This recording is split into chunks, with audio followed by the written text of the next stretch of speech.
How important is this collab with PUBG for you and your community?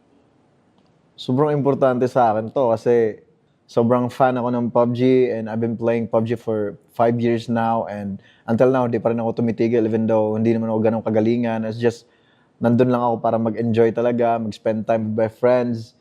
And of course, na-represent ko yung ano ko, kung saan ako lumaki, yung pagiging Visayan artist ko, na-incorporate ko doon sa, for example, gumawa kami ng voice pack which is naririnig niyo yung boses ko doon. So, may mga Bisaya lines din doon. So, I'm just so proud kasi parang first time ata na may Bisaya na lines sa voice pack sa PUBG. So, ayun, sobrang grateful ako sa lahat, especially to PUBG sa pagbigay ng opportunity nito para sa akin.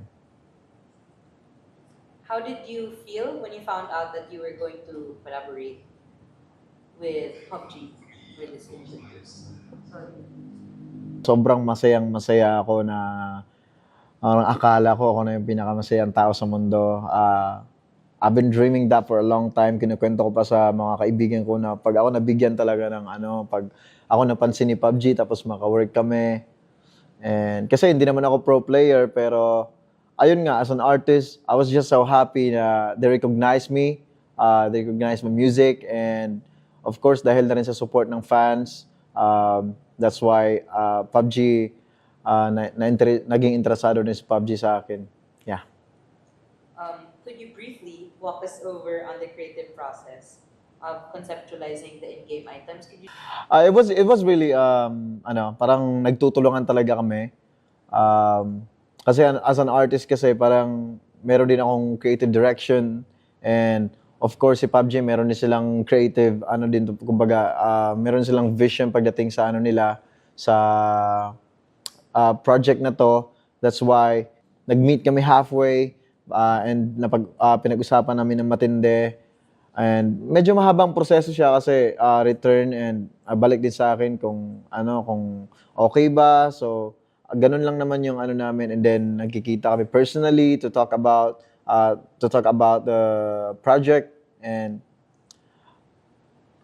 ayun, I was just so happy kasi sobrang open ng PUBG talaga. Like sinasabi nila sa akin na be yourself, be genuine, kasi di rin namin gusto na parang pipilitin ka namin na ipagawa yung mga itong bagay which is hindi mo naman talaga, kumbaga hindi mo siya character, so pangit din na ipakita natin yun sa tao pero hindi naman ikaw. So that's why I was so happy and I was surprised actually, to be honest, kasi wow, PUBG is so open with everything and tinatanggap nila yung visions ko din, especially kasi may mga kagustuhan rin ako. So, nung binigay rin nila sa akin yung kagustuhan ko, I was just so happy and very thankful, and hindi ako nagkamali na i-support si PUBG and maglaro ng PUBG talaga and mahalin din yung PUBG.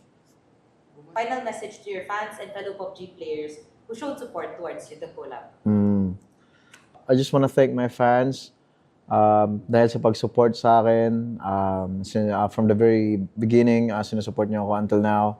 I was just so grateful with everything na natatanggap ko.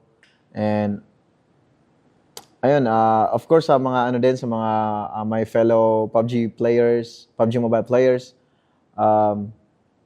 and para sa mga fans na rin to, maging confident lang kayo sa sarili niyo.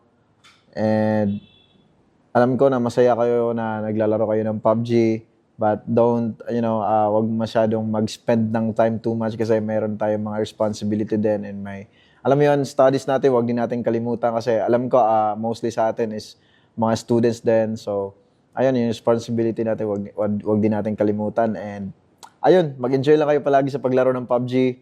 And ayun, enjoy nyo lang yung panta-trash talk sa mga kasama ninyo. So, ayun, spend time well with your friends. Yun. Enjoy.